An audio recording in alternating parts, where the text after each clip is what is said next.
থাক, ওটা আমার দেখার বিষয় নয়।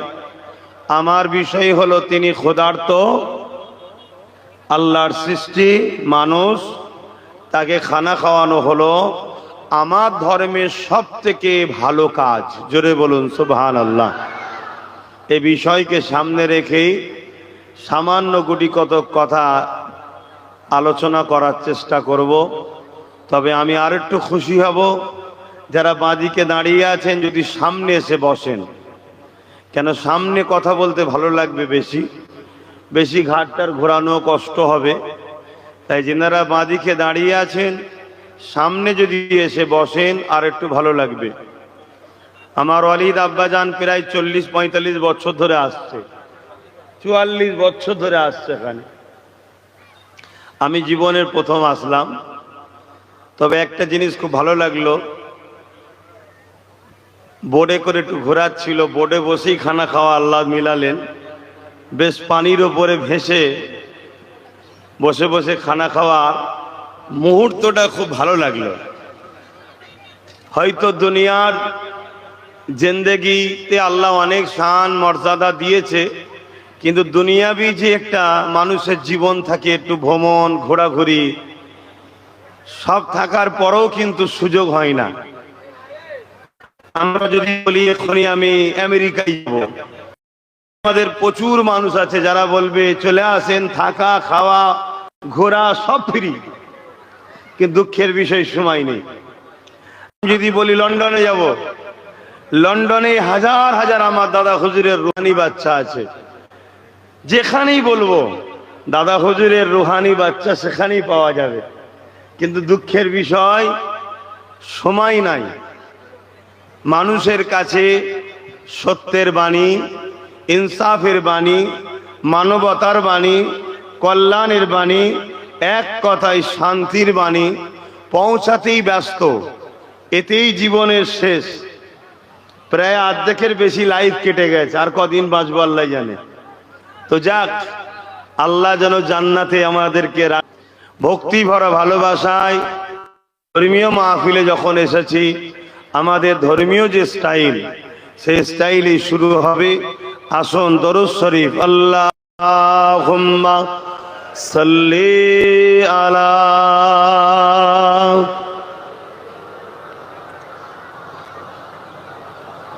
ওয়ালা আলি। একটু ভাষাও নামাই, আওয়াজটা তোলো। এত মানুষের গলার আওয়াজ এত আসতে হলে হয়? দেখুন, এই পৃথিবীতে বা আমার দেশে হাজারো ধর্ম আছে না নাই? আপনাদের এই মনে হয় অনেক ধর্ম আছে। দেখুন, যে যারটা করছে ভক্তির সাথে ভালোবাসার সাথে করছে। প্রত্যেকের ধর্ম কিন্তু নিজের প্রত্যেকের ভালোবাসার জিনিস, পছন্দের জিনিস। তাই কারো ধর্ম সম্বন্ধে আঘাত দেওয়া ইসলাম ইজাজত দেয়নি। কারো ধর্মকে কটূক্তি করা, ধর্ম সম্বন্ধে বাজে মন্তব্য করা, এটা ইসলাম ইজাজত দেয়নি। তাই এ বিষয়ে আমার কোনো বলারও কিছু নাই। কিন্তু আমাদের তো একটা ধর্ম আছে, আর আমাদের ধর্ম ইসলাম, যেটা সালাম থেকে এসেছে, যার বাংলা মানে হলো শান্তি। জোরে বলুন সুবহানাল্লাহ। ইসলাম শুরু থেকে নিয়ে শেষ, জন্ম থেকে নিয়ে মৃত্যু, টোটাল চলার একটা রাস্তা, টোটাল চলার একটা সুব্যবস্থা, যেখানে কল্যাণ ও কল্যাণ আছে। দুঃখের বিষয়, আমরা কমপ্লিট ইসলামের উপরে চলতে পারিনি, তাই আজকে আমরা ক্ষতিগ্রস্ত।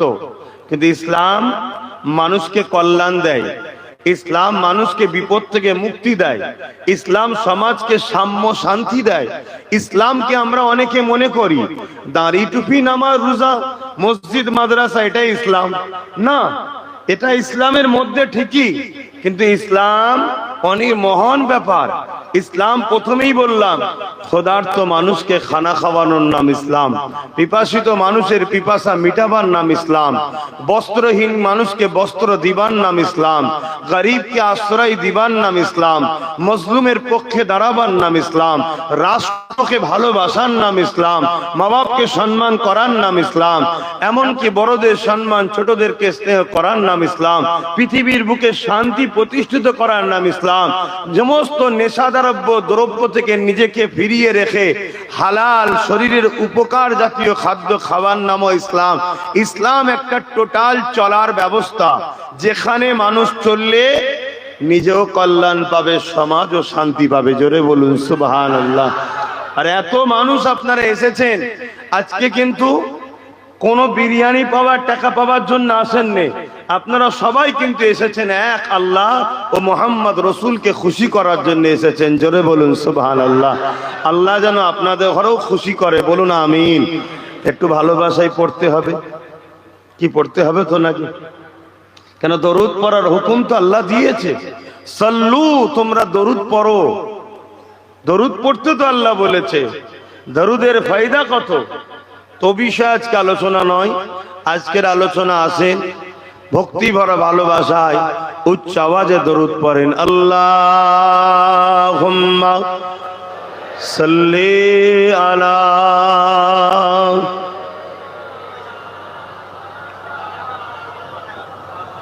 ওয়ালা আলি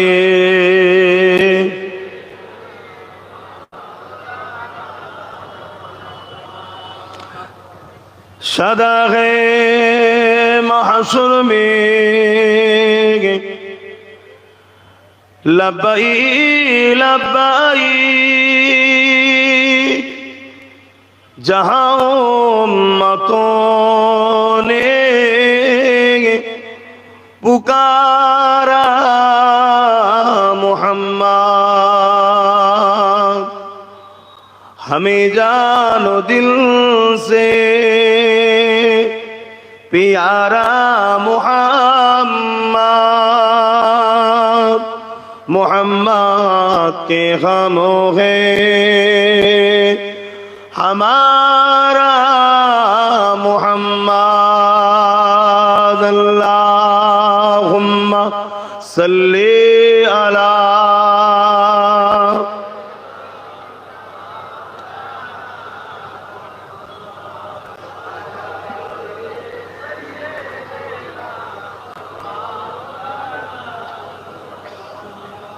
मेरे आँखों की बुदली में जलवा मोहम्मद का, मेरे दिल के आईने में नक्शा है मोहम्मद का। कोई जन्नत में जाएगा, कोई दोज़ख में पहुंचे, मदीने की तरफ दौड़े दीवाना मोहम्मद का। अल्लाहुम्मा सल्ले अला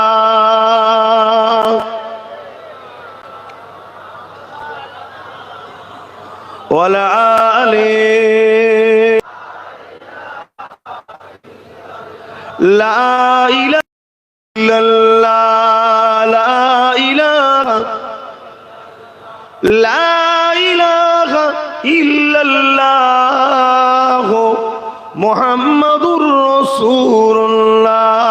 अल्लाहुम्मा सल्ली अला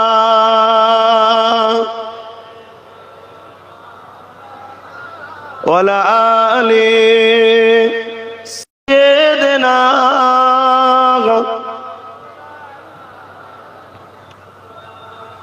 وقال الله تعالى في كلام المجيد الفرقان الحميد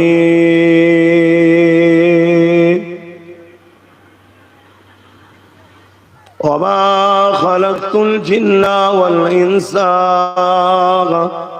إلا ليعبدون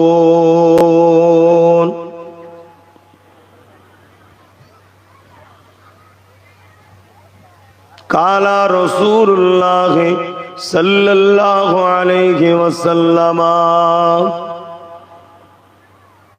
من أحب لله وأبغض لله وعاتى لله ومنع لله فقد استكمل الإيمان সকলে জবান খুলে বলি আলহামদুলিল্লাহ। সমস্ত প্রশংসা একমাত্র আল্লাহর, যিনি তামাম কায়নাতের একমাত্র মালিক। লিল্লাহি মা ফিস সামাওয়াতি ওয়া মা ফিল আরদ, জমিন আসমানের একজন সৃষ্টিকর্তা, তিনি কে? সকলে জবান খুলে বলুন কে? আল্লাহ। তিনি এই পৃথিবীকে বানিয়েছে পানির উপরে ভাসমান। আমরা যে জমিনটার উপরে আছি, এই জমিনটা পানির উপরে ভেসে আছে। আমরা নিশ্চয়ই ছোটবেলায় স্কুলে পড়েছি 3 ভাগ পানি 1 ভাগ ডাঙা। পুরো পৃথিবীটাই পানির উপরে ভাসমান। এবং এই পৃথিবীকে যখন পানির উপরে রাখা হয়, সৃষ্টি করা হয়, তখন এই পৃথিবী কিন্তু পানিতে টলমল করে। যেমন নৌকোয় গেলে, আমরা জাহাজে গেলে দেখি টলমল করে, এরকম টলমল করছিল। তাই মহান সৃষ্টিকর্তাই বিশাল বিশাল পাহাড়গুলোকে পেরেক হিসাবে, যেমন আমরা কাঠকে সেঁটে দিই যাতে টলমল না করে, পাহাড়গুলোকে পেরেক হিসাবে ব্যবহার করে পৃথিবীকে সেঁটেছে। জোরে বলুন সুবহানাল্লাহ। তিনি কত মহান বুঝতে পারছেন? যিনি এই বিশাল আসমানকে বিনা খুঁটিতে রেখেছে। সামান্য এইটুকু প্যান্ডেল রাখতে গিয়ে আমাদেরকে কত বাঁশ খুঁটি হিসাবে ব্যবহার করতে হয়েছে, কত বাঁশ আমাদেরকে চালা হিসাবে, পাটা হিসাবে ব্যবহার করতে হয়েছে। আর আমাদের স্রষ্টা, আমাদের সৃষ্টিকর্তা, তিনি এত মহান, এই বিশাল আসমানকে বিনা খুঁটিতে দাঁড় করিয়ে রেখেছেন আমাদের জন্য ছাদ হিসাবে। জোরে বলুন সুবহানাল্লাহ। তিনি যা কিছু বানিয়েছেন, জমিন, আসমান, চাঁদ, সূর্য, পাহাড়, পর্বত, নদ, নদী, সাগর, গাছপালা, তরু লতা, পশু পাখি, জীব জন্তু, সব কিছুর মধ্যে থেকে শ্রেষ্ঠ বানিয়েছে মানুষকে। ফারিস্তাদের থেকেও শ্রেষ্ঠ মানুষ, চাঁদের থেকেও শ্রেষ্ঠ মানুষ, সূর্যের থেকেও শ্রেষ্ঠ মানুষ, পাহাড়ের থেকেও শ্রেষ্ঠ মানুষ, সাগরের থেকেও শ্রেষ্ঠ মানুষ। আর এই মানুষকে তিনি বানিয়েছেন ইল্লা লিয়াবুদুন, শুধুমাত্র তিনার উপাসনা, তিনার দাসত্ব করার জন্যে। আর বাকি যা কিছু বানিয়েছে সবকিছুই আমাদের খেদমতের জন্য।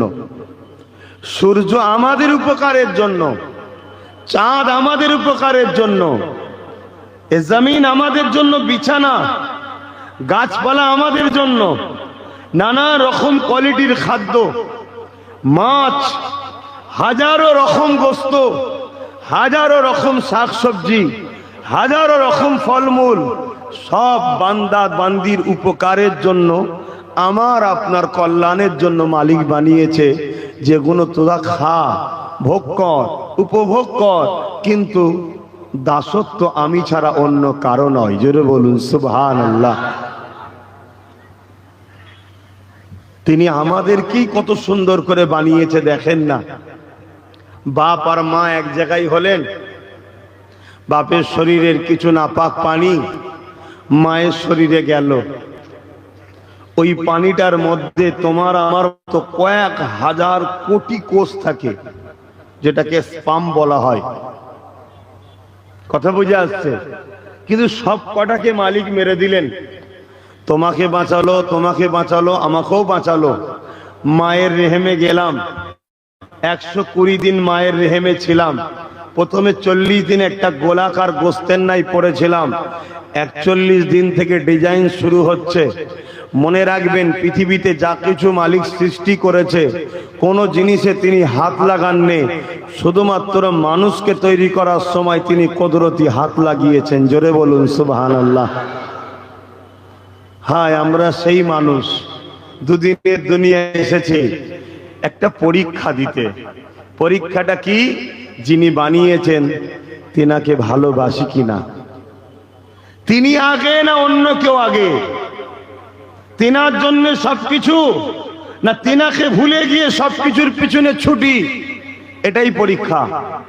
সার অংশে সংক্ষেপে বলছি, যদি আমরা এই দুনিয়ার জিন্দেগিতে সবকিছুটা করি তিনার খুশি মতো, তাহলে তিনি একদিন আমাদেরকে দুনিয়া থেকে তুলে নেবে, যেটা মৃত্যু বলা হয়, ইন্তেকাল করা, স্থান পরিবর্তন করা।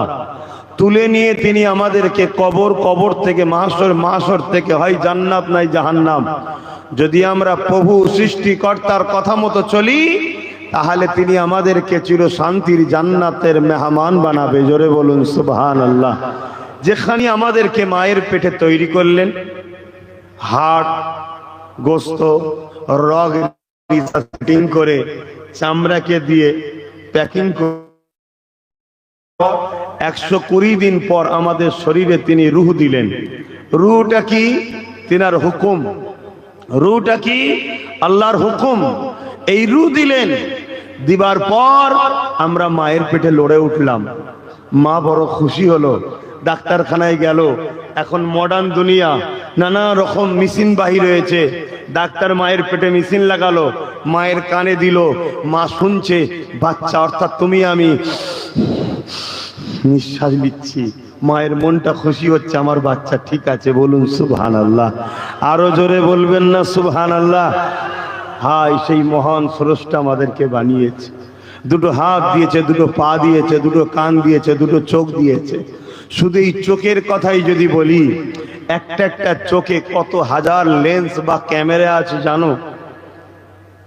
একটা একটা চোখে 13,000 কোটি করে লেন্স আছে। 150 বছরের বিজ্ঞান মেনে নিয়েছে। আমি বিজ্ঞানের কথা বলছি না, আমি নূর নবীর কথা বলছি। কেন, আমার ঘরের 8 বছরের বাচ্চা যা জানে, পৃথিবীর বড় বিজ্ঞানী সে এখনো সে জায়গায় পৌঁছাতে পারেনি। বলুন আলহামদুলিল্লাহ। বলবেন না আলহামদুলিল্লাহ? আমার ঘরের 8 বছরের মাদ্রাসার ছেলেকে নিয়ে আসেন, জিজ্ঞেস করুন তো বাপ 7 তবক আসমানের উপরে কি আছে, সে তখন বলবে সিদরাতুল মুনতাহা আছে। তারপরে কি আছে? আল্লাহর আরশ আছে। তারপরে কি আছে? লা মাকান, যেখানে কোনো মাকানই নাই, কোনো কাল নাই, স্থান নাই, সেটা আছে। জোরে বলুন সুবহানাল্লাহ।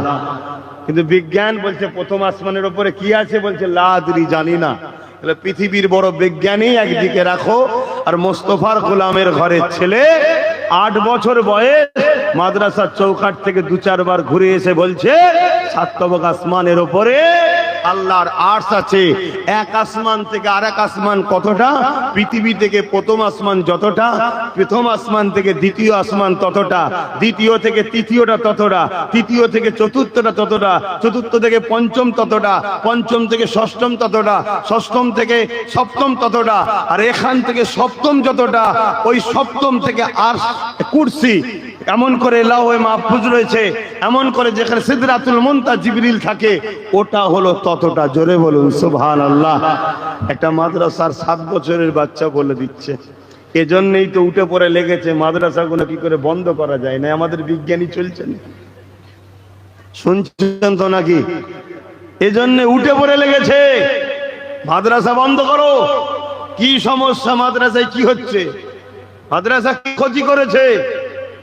মাদ্রাসায় প্রকৃত শিক্ষা দেওয়া হয়, মাদ্রাসায় দেশ প্রেমের শিক্ষা দেওয়া হয়। জোরে বলুন সুবহানাল্লাহ।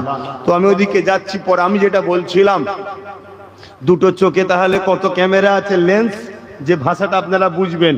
13,000 26,000 কোটি লেন্স আছে দুটো চোখে। জোরে বলুন সুবহানাল্লাহ।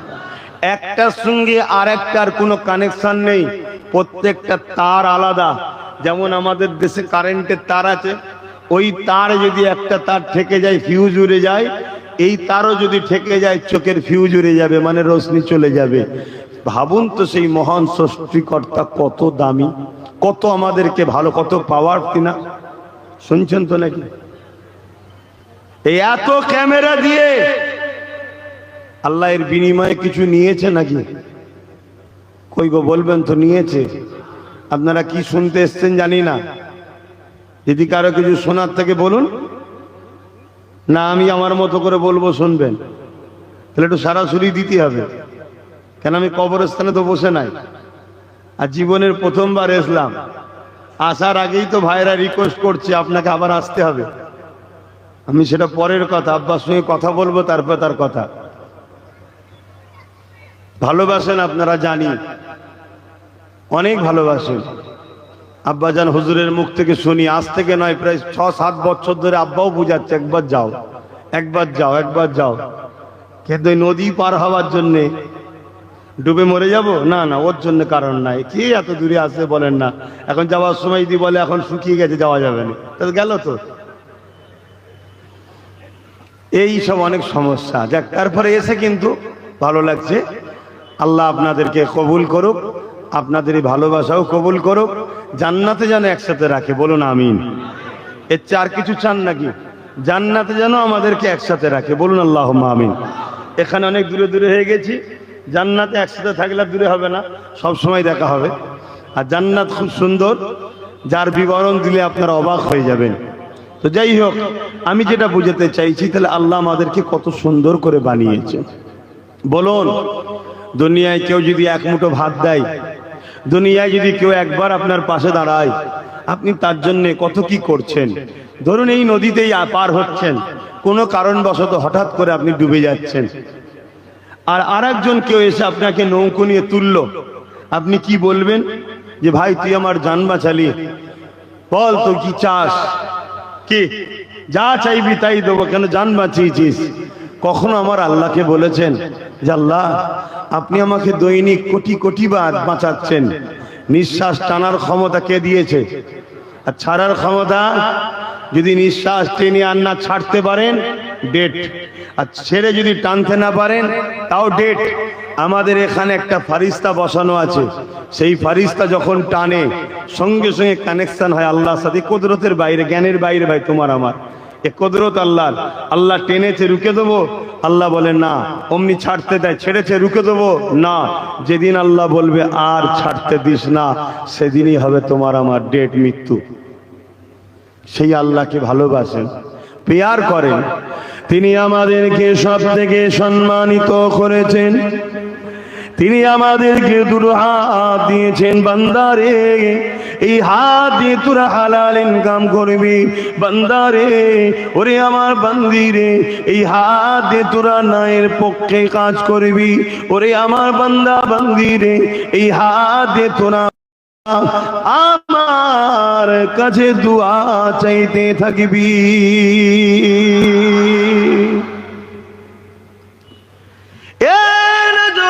তরুণেরা, আমার নবী পাখির উম্মত উম্মতি গণেরা, আমার দাদা পীরের মুরিদের ঘরের রুহানি সন্তানেরা, বাবারা শুনে রেখে দেন, জেনে রেখে দেন, আমার আল্লাহ বা দুটো পা আমাকে আপনাকে দিয়েছে। বান্দার এই পা দিয়ে হেঁটে হেঁটে তোরা আমার রাস্তাতে চলবি, এই পা দিয়ে হেঁটে হেঁটে কোরআনের মাহফিলে গিয়ে বসবি, এই পা দিয়ে হেঁটে হেঁটে গরিব অসহায়কে দেখতে যাবি, এই পা দিয়ে হেঁটে হেঁটে হালাল রুজি ইনকামের জন্য বেরিয়ে যাবে। ওরে আমার বান্দা বান্দিরে, তোরা যখন হালাল রুজির জন্য এই কদম ফেলে ফেলে যাবি, আমি আল্লাহ তোদের প্রত্যেকটা কদমে কদমে লিখি দেব। এ যুবকেরা, তরুণীরা, বাবেরা, এক পদে আল্লাহ তোমাকে আমাকে এত দামি দামি জিনিস দিয়েছে। দুটো হাত দিয়েছে, দুটো পা দিয়েছে, দুটো চোখ দিয়েছে, দুটো কিডনি দিয়েছে, হার্ট দিয়েছে, জবানে কথা দিয়েছে। এসব কিছু দিয়ে আল্লাহ একবারও বলেন বান্দা বান্দিরে আমি তোদের উপরে ইহসান করলাম, আমি তোদের উপরে দয়া দেখালাম, একবারও আল্লাহ বলেন। কিন্তু বাড়ির রবিউল আউয়াল সোমবার শবে সাদেকের সময় নূর নবী দয়ার নবীকে পাঠিয়ে আল্লাহ পাক তোমাকে আমাকে জানালো, বিশ্বে মানুষকে জানিয়ে দিল, এ আমার বান্দা বান্দিরে, আমি আল্লাহ আমার হাবিবকে পাঠিয়ে তোমাদের উপরে ইহসান দয়া করলাম। আমার আলোচনা বুঝতে পারছেন তো? মাইকার আওয়াজে বুঝতে পারছেন তো নাকি? তাহলে দুটো চোখ দিয়েছে, 26,000 কোটি লেন্স, যদি 1 টাকা করে ধরা হয় 26,000 কোটি টাকা শুধু দুটো চোখে। শুনছেন তো নাকি? 1 টাকায় কি লেন্স পাওয়া যায়? তারপরেও ধরছি দুটো চোখের দাম 26,000 কোটি টাকা। আর কিছু দিতে লাগবে? আল্লাহ আমাদেরকে আরো পতি করেছে, আরো যদি ওপরে কিছু থাকে সেই করেছে, কিন্তু আমরা দেখতে পাচ্ছি এসব কিছু দিয়ে আল্লাহ আমাদের উপরে ইহসান করেছে। বলেননি যে বান্দা তোদের উপর আমি দয়া করলাম, এত কিছু দিলাম, দিয়ে তোদের উপরে দয়া করলাম, আল্লাহ বলেনি। কিন্তু বাড়ি রবিউল আউয়াল সোমবার শবে সাদেকের সময় আমার নূর নবী, দয়ার নবী, হায়াতুন নবী, মেরাজওয়ালা নবী, শাফাআতওয়ালা নবী, তিনাকে পাঠিয়ে আমার আল্লাহ বলছেন, বান্দারে আমি তোদের উপরে বড় দয়া করলাম। জোরে বলুন সুবহানাল্লাহ। এ থেকে কি বুঝলেন? এ থেকে কি বুঝলেন? আমাদের চোখের থেকেও দামি নূর নবী, আমাদের জিন্দেগির থেকেও দামি নূর নবী। তাই এগুলো দিয়ে আল্লাহ বলেন ইহসান করেছি।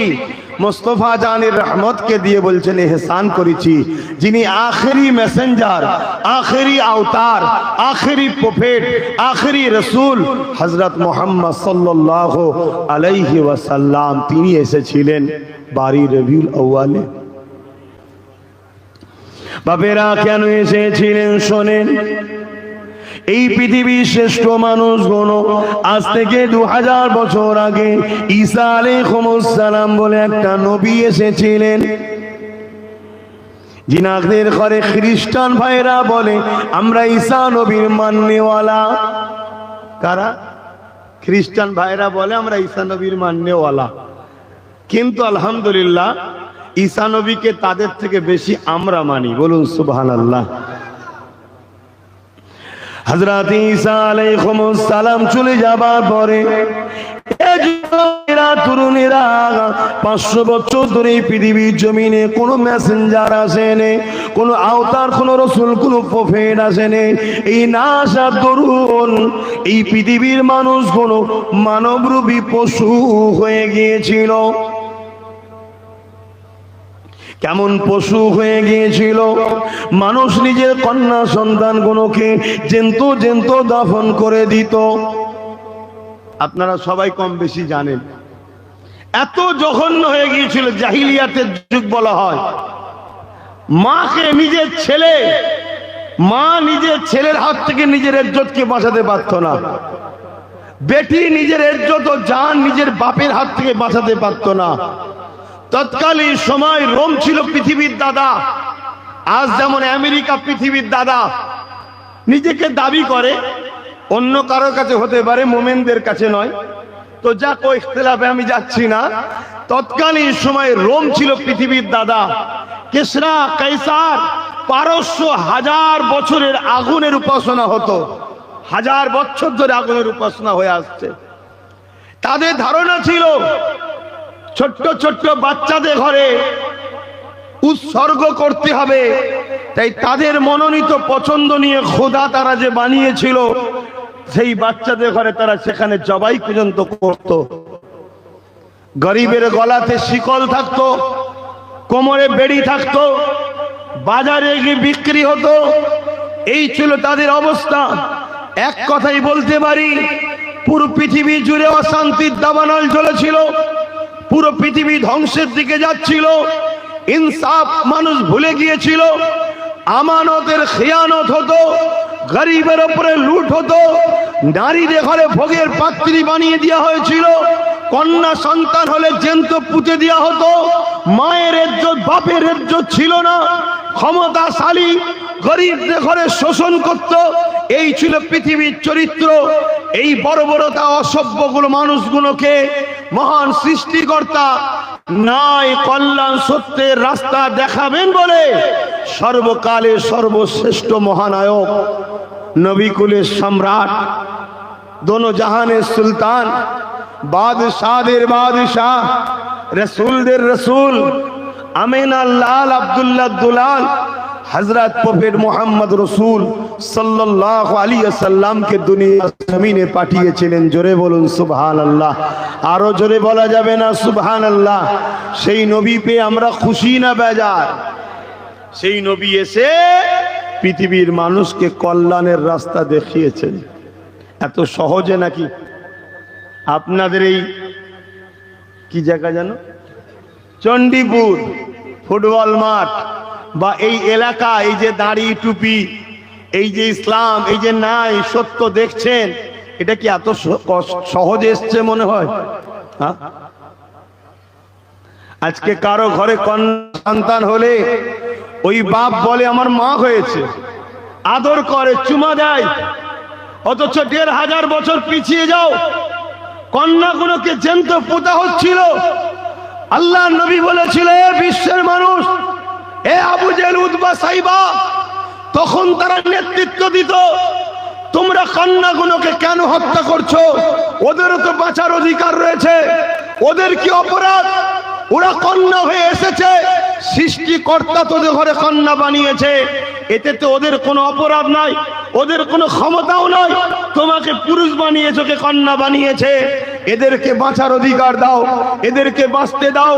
আবু জেহেল উতবা সাইবা বলেছিল, না, নারীদের কোনো বাঁচার অধিকার নেই, নারী অশুভ, নারী বাবার মাথাকে হ্যাট করে দেয়, নারীর বাঁচার অধিকার নাই।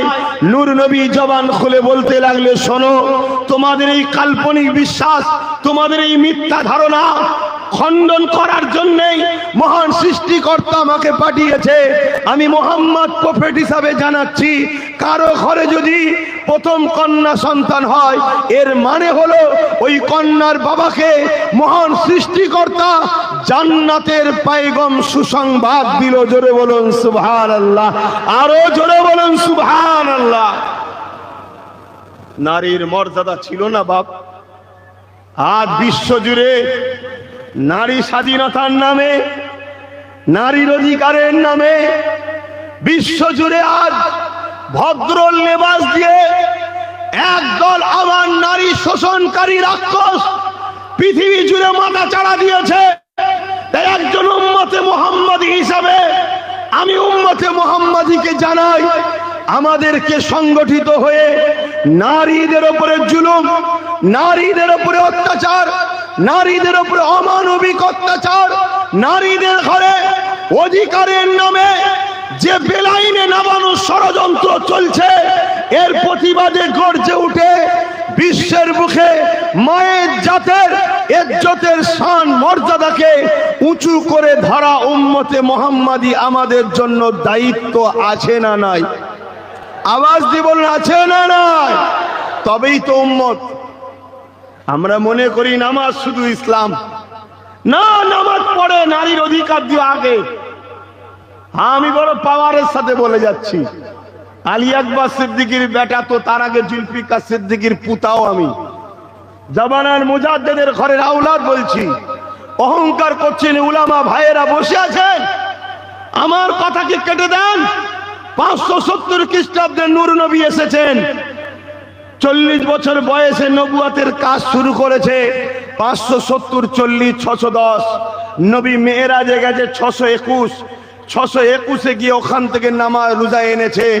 তাহলে এই 11টা বছর ধরে নূর নবী কি করেছে বলো? তার আগে তো নামাজ ছিল না। এই 11টা বছর ধরে নারীদের যে অধিকার ছিল না, সেটা দিবার জন্য নবী লড়াই করেছে, সংগ্রাম করেছে। আল্লাহ নবী দুনিয়া শাসকদের কাছে চিঠি করেছে, এ কিসরার বাদশাহ, এ কায়সার, এ রোমের সম্রাটেরা, এ পারস্য সুলতানেরা, এ মক্কার বুজুর্গ উতবা সাইবারা, শুনে রেখে দাও, নারীগুলোকে অধিকার দাও, নারীগুলোকে হত্যা করে দিও না। আমি রাসূলুল্লাহ জানিয়ে দিলাম, কোন বাবার ঘরে যদি নারী একটা হয়, দুটো হয়, তিনটে হয়, ওই বাবা যদি মন না খারাপ করে, ওই বাবা যদি নারীগুলোকে মহব্বত করে, আল্লাহ দিয়া শ্রেষ্ঠ নিয়ামত মনে করে আদর দিয়ে ওর লেখাপড়া করিয়ে ওর বিবাহটা দিয়ে দিতে পারে। এ দুনিয়ার মানুষ শুনে রেখে দেন, আমার ইসলামকে নিয়ে মিথ্যা প্রচার করবেন না, আমার ইসলাম নিয়ে মিডিয়াতে মিথ্যা প্রোপাগান্ডা ছড়াবেন না, আমার ইসলামকে নিয়ে মিথ্যা ষড়যন্ত্র চালাবেন না, আমার ইসলামকে নিয়ে নাটক ড্রামা বানিয়ে মিথ্যা প্রচার করবেন না। তবে হ্যাঁ, আমি বুক ঠুকে বলে যাই, আমার ইসলাম এমন একটা খুশবু, আমার নবী এমন একটা খুশবু, আমার কোরআন এমন একটা খুশবু, একে নিয়ে যত লড়াখাটা হবে ততই কিন্তু খুশবু মানুষের নাকে যাবে। এই আমেরিকা চেয়েছিল ইসলামকে মুছে দেব, কিন্তু আজকে পৃথিবীর বুকে সব থেকে দ্রুত যে দেশে যে মানুষ ইসলাম কবুল করছে, ওই দেশটার নাম হলো আমেরিকা, ব্রিটেন, ফ্রান্স। এই যুবকেরা এমন করে ডাব্লিউ বুশ বলেছিল, আমেরিকায় মুসলমান আসতে দেব না, আমেরিকাতে মুসলমান ইসলামকে মুছে দেব। কিন্তু মনে রাখবেন, ইসলাম কোন মানুষের বানানো মত নয়, ইসলাম মহান স্রষ্টার মনোনীত ধর্ম। ইন্নাদ দীনা ইনদাল্লাহিল ইসলাম। তাই আমেরিকার বুকে ডাব্লিউ বুশ বলল, ইসলামকে রাখবো না। আর মহান সৃষ্টিকর্তা কি বললেন? এই বুশ শুনে রেখে দাও, আমি আল্লাহ পারি তোমার ঘর থেকে ইসলামের বাতি জ্বালাতে। এই বুশের কোনো পুত্র সন্তান ছিল না, তার ছিল কন্যা সন্তান। ওই কন্যা সন্তানকে মহান সৃষ্টিকর্তা ইমানের কলেমা পড়িয়ে দিয়ে কোরআনের হাফেজা বানিয়ে দিয়েছে। আরো জোরে বলুন সুবহান।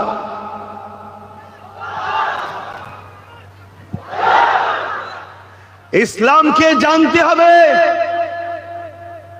ইসলাম জানতে গেলে আব্বাস সিদ্দিকীকে দেখলে হবে না। ইসলাম দুটো জিনিসের উপরে নির্ভর করছে, একটা কালামুল্লাহ আর একটা হাবিবুল্লাহ। আর এই ইসলামের উপরে জীবন যাপন করতে গিয়ে আরো দুটো জিনিসকে নির্ভর করে, ইজমা ও কিয়াস। কিন্তু মূল হলো দুটো, হাবিবুল্লাহ আর কালামুল্লাহ, কোরআন শরীফ আর মোহাম্মদ রসুল। এই দুটোকে দেখো, তবে ইসলাম বুঝবে। আমি তো ইসলামের একজন অনুসারী, আমার মধ্যে ভুল হতে পারে, এর জন্য আমার ইসলাম দোষী নয়। শিক্ষক হিসাবে মোহাম্মদ রসুল্লাহ, আর কিতাব হিসাবে, গাইড বুক হিসাবে কালামুল্লাহ। আমি আপনাদের সবাইকে বলবো, ইসলামকে আমাদেরও জানতে হবে। আল্লাহ নবী বললেন, কারো ঘরে যদি 50টা পুত্র সন্তান হয়, বুঝাবার জন্য বলছি, ওই বাপকে জান্নাতের সার্টিফিকেট দিতে পারবো না, ঘোষণা দিতে পারবো না।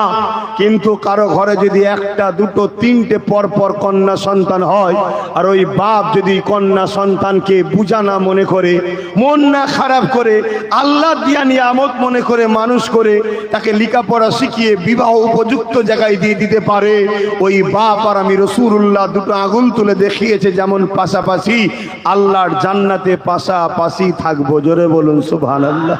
আরো জোরে বলুন সুবহানাল্লাহ।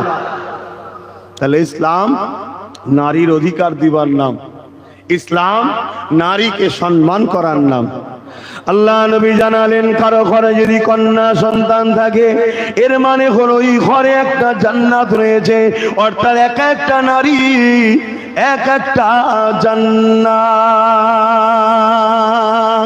এ যুবকেরা, তরুণেরা, উলামা হাজরাতরা রয়েছে, জিজ্ঞাসা করুন। আল মারউম, আল্লাহ উলামারা রয়েছে, জিজ্ঞাসা করুন। আল জান্নাতু তাহতা আকদামুল উম্মাহাত। প্রতিটা ছেলেদের জান্নাত হলো তার মায়ের পায়ের তলায়। এ যুবকেরা, দুনিয়া জান্নাত জান্নাত জান্নাত করে পাগল, আর আমার রাসূলুল্লাহ ওই জান্নাতকে মায়ের পায়ের তলাতে দিয়ে দিয়েছে। অর্থাৎ মায়ের সেবা করো, মাকে পিয়ার করো, মাকে মহব্বত করো, ভালোবাসো। এ ছেলে তুমি জান্নাত পেয়ে যাবে। মান রাদি আনহু ওয়ালিদাহু ফালান আনহু রাদি, মা বাপ যার উপরে রাজি আমার আল্লাহ পাক তার উপরে রাজি। তাই মা বাপকে যে রাজি করবে আল্লাহর জান্নাতটা সে পেয়ে যাবে। তাই মনে রাখবে দুনিয়া জমিনে দেখাতে পারবেন না, যার দিলে আল্লাহ আছে, কোরআনের জ্ঞান আছে, দ্বীন ইসলামের জ্ঞান রয়েছে, রাসূলুল্লাহর মহব্বত রয়েছে, এমন একটা ব্যক্তি দেখাতে পারবেন না যে নাকি তার মাকে বৃদ্ধাশ্রমে রেখে এসেছে। হতে পারে সে ভ্যান চালিয়ে খায়, হতে পারে সে লেবারি করে খায়, হতে পারে সে মাছ ধরে খায়, হতে পারে সে কারো ট্রলার চালিয়ে খায়, হতে পারে সে কারো নৌকো চালিয়ে খায়, হয়তো তার গরিবী সংসার হতে পারে। সে যদিও গরিব হয়, নিজে না খেয়ে হলো বাপকে খাবে, মাকে খাবে, তারপরে বাঁচলে নিজে খাবে। কেননা সে জানে এটা আমার জন্য মহান সৃষ্টিকর্তার পরীক্ষা। দেখি একে গরিব বানিয়ে এর মা বাপকে মহব্বত করে কিনা, এ মা বাপকে পিয়ার করে কিনা। কেননা মা বাপ যার উপরে রাজি আল্লাহ পাক তার উপরে রাজি হয়ে যাবে। এ ছেলেরা, যুবকেরা, তরুণেরা, আজ দুনিয়া জমিনে তাকিয়ে দেখো, কোটি কোটি টাকার গাড়ি রয়েছে, কোটি কোটি টাকার বাড়ি রয়েছে, কোটি কোটি টাকার সম্পদ রয়েছে, বাড়িতে 3-4টে কুকুরও পুষে রেখেছে, কিন্তু বুড়ো বাপের ভাত নাই, বুড়ি মায়ের ভাত নাই। কেন নাই? ওখানে ইসলাম নাই। ইসলাম যদি থাকতো তাহলে ও কোনোদিন মা বাপের উপরে জুলুম করতে পারত না, ও মা বাপকে বৃদ্ধাশ্রমে দিয়ে আসতে পারত না। কেননা যে মা বাপের উপরে জুলুম তো দূরের কথা। আন আবি উমামা তান্না রাসূলানি ক্বালা ইয়া রাসূলুল্লাহ মা হাক্কুল ওয়ালিদাইনি আলা ওয়ালাদি ক্বালা হুমা জান্নাতুকা নারুকা। কোন ছেলে যদি মা বাপকে উহু করে যদি ব্যবহারে উহ করে আওয়াজটা করে, কষ্ট দিয়া তো দূরের কথা, জুলুম করা তো দূরের কথা, তার কোন ব্যবহারে যদি তার বাপ মা একবার উহ করে আওয়াজ করে, ওই ছেলেটা জাহান্নামী হয়ে যাবে। আর কারো ব্যবহারে যদি তার বাপ মা খুশি হয়ে যায়, আমার আল্লাহ তাকে জান্নাতি বানিয়ে দেয়। আরো জোরে বলুন সুবহান। এর নাম ইসলাম। আমরা মনে করেছি দাঁড়িয়ে রাখো, নামাজ পড়ো, টুপি পড়ো, হয়ে যাবে ইসলাম। হ্যাঁ, ওটাও ইসলাম, অস্বীকার করছি না, কিন্তু নামাজের আগেও মা বাপের খেদমত করা হলো ইসলাম। আমি ভুল অস্বীকারছি নাকি? কেন এতদিন আপনারা কি শুনেছেন জানি না, আমি নতুন মানুষের ইখতিলাফ করতে চাইছি না। বলুন আমি ভুল করছি কি? উলামা ভাইয়েরা বলুন, আমাকে একটু শিখিয়ে দেন, শিখিয়ে দেন। আমি শিখতে চাই। দুনিয়া থেকে নিয়ে মৃত্যু পর্যন্ত মানুষের শিক্ষার অভাব নেই। আমি যদি ভুল করি বলুন। হ্যাঁ, নামাজের নাম ইসলাম, একত্ববাদকে বিশ্বাস করে আল্লাহকে সিজদা করার নাম ইসলাম, অস্বীকার করছি না। কিন্তু যার ব্যবহারে কথাতে তার মা বাপ খুশি, সে হাজারো নামাজ পড়েও জান্নাত পাবে না। যদি একবার মা বলে দেয় উফ, একবার বাপ তোমার ব্যবহারে যদি বলে উফ, মানে বুঝতে পারছেন না, কষ্ট পেয়েছে, এর নাম ইসলাম। তাহলে নারীর অধিকারের নাম ইসলাম। নারী হলো মায়ের জাত, মাকে পিয়ার করার নাম ইসলাম। বাপ হলো জান্নাতের দরজা, বাপকে সম্মান করার নাম ইসলাম। এগুলো কি আজ আমাদের সমাজ থেকে উঠে যাচ্ছে না যায়নি? কথা বলুন। তাই তো আজকে আমরা এত লাঞ্ছিত, তাই তো আজকে আমরা এত বঞ্চিত, তাই তো আজকে আমরা এত অপমানিত। কেন আমরা নামে তালপুকুর ঘটি ডোবে না? আমরা নামে মুসলমান, কালচার ইসলামের নাই। ইসলাম কাকে বলে? আপনি রাত্রিতে রান্না করছেন, আপনার পাশের বাড়ি একটা গরিব আছে, আপনি গোস্ত রান্না করছেন বা চিকেন রান্না করছেন বা ভালো মন্দ কিছু করছেন, আপনার পাশের বাড়ি একটা গরিব আছে, ইসলাম বলছে তরকারিতে একটু পানি বেশি দাও, পাশের বাড়ি গরিবকে এক বাটি দিয়ে আসো, এর নাম ইসলাম। জোরে বলুন সুবহানাল্লাহ। ইসলাম বলছে তুমি যদি আম খাও, ওই আমের আটিটা এমন জায়গায় ফেলো যেন গরিবের বাচ্চা না দেখতে পায়। কেন গরিবের বাচ্চা গিয়ে তার মাকে বলবে মা আমি আম খাবো, সে গরিব হয়তো কিনে দিতে পারবে না, বাচ্চার কষ্ট দেখে মায়ের চোখে পানি আসবে বা মার বকবে বাচ্চাকে, ইসলাম বলছে তুমি লুকিয়ে ফেলো যেন ওই গরিবটা কষ্ট না পায়। এর নাম ইসলাম। ইসলাম কাকে বলে? তুমি রাস্তা দিয়ে যাচ্ছ, রাস্তায় একটা মানুষের যাতায়াতের অসুবিধায়ক কিছু পাথর হোক, কাটা হোক বা নোংরা পড়ে আছে, মানুষের যাতায়াতের অসুবিধে হবে, ওটাকে সরিয়ে দিয়ে ওই রাস্তাকে পরিষ্কার করে দাও, এর নাম ইসলাম। কি গো, অজে অসুবিধে হচ্ছে নাকি? কেন প্রথমবার এসেছি আর কি শুনতে চাইছেন আপনারাই ভালো জানেন, কিন্তু আমি ইসলাম বলছি তো নাকি, আমি তো অন্য বিষয়ে কথা বলছি না।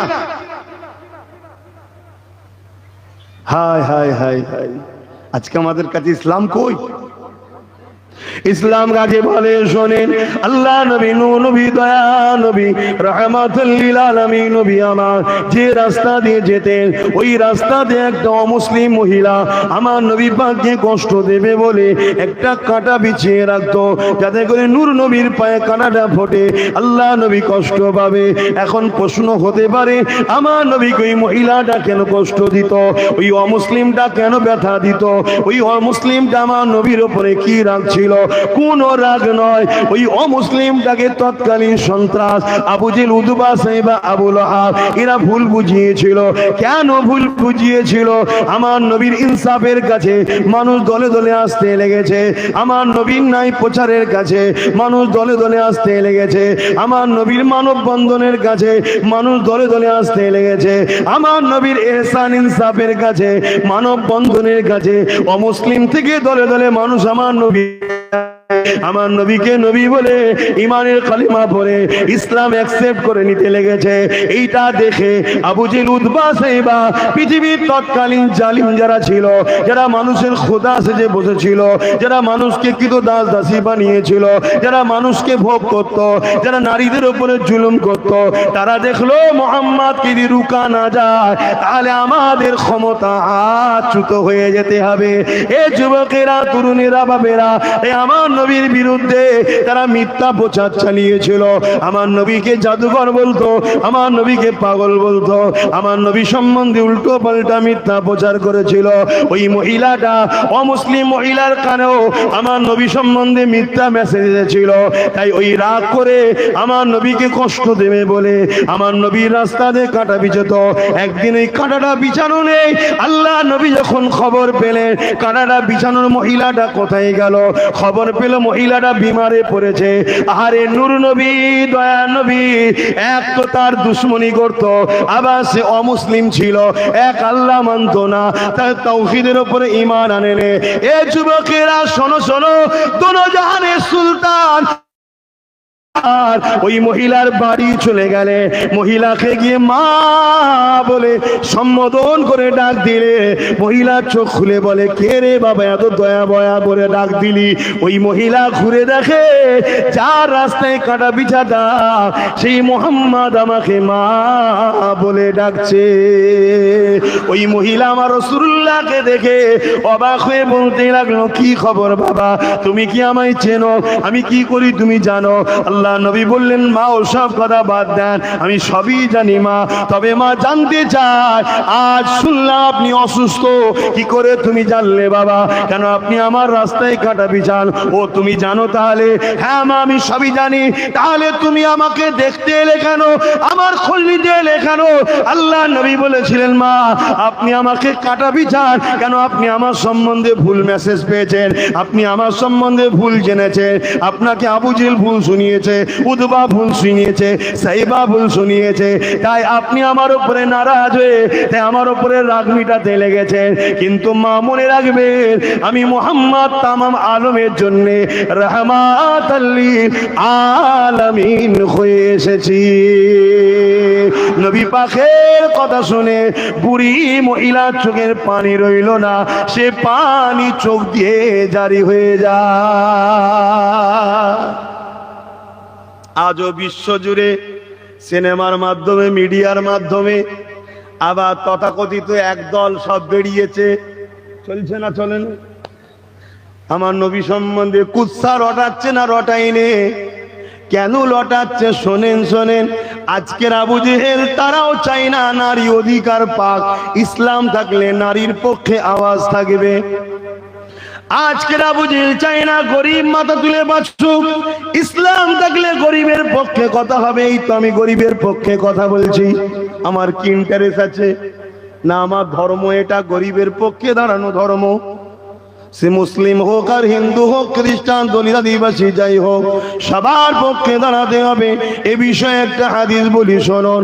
আমার নূর নবী বসে আছে, এক ইহুদি লোক এসেছে, ইহুদি অন্য ধর্মের মানুষ, যারা মুসা আলাইহিস সালামকে মাননেওয়ালা দাবিদার, কিন্তু আলহামদুলিল্লাহ তাদের থেকে বেশি মুসা নবীকে আমরা মানি। জোরে বলুন।